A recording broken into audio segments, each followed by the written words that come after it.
It's August 23rd. We've read in recent days of various props that God instructed the prophets to use to communicate His message to His people. Today we see the most sobering and stark prop used thus far. It's stunning that God would use such a tool as the intentional death of the prophet's wife to communicate His messages. Some would view this passage as proof that God is cruel and can't be trusted, asking, what kind of God would do such a thing? Others may interpret this passage as God's use of timing of what otherwise was the death of Ezekiel's wife by natural causes. But the passage doesn't support either of these ideas. Chapter 24, verse 16 is clear when the Lord states, "With one blow I will take away your dearest treasure." No, God took the life of Ezekiel's wife, and He did it for a distinct reason. The same reason that is explicitly cited in the message to each surrounding nation in today's reading, to Ammon, Moab, Edom, Philistia, Egypt, and Israel. He tells Ezekiel that after these events occur, then they will know that I am the Lord. Looking from a limited temporal perspective, losing one's life is the worst thing that can happen.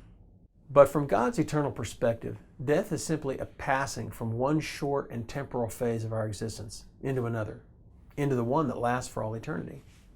This life is a vapor.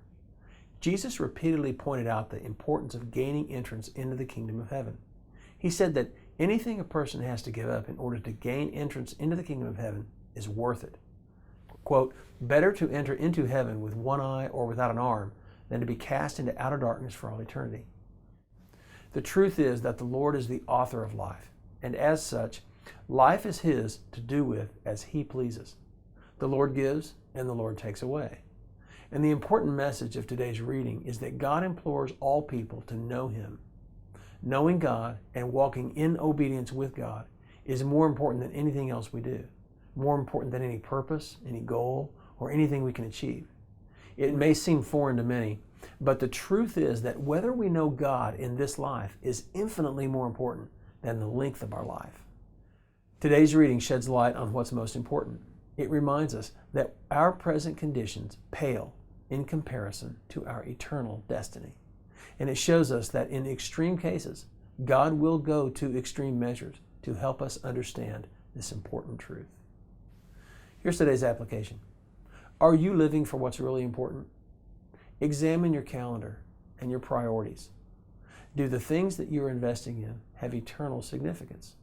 Will they last for an eternity, or are they temporal?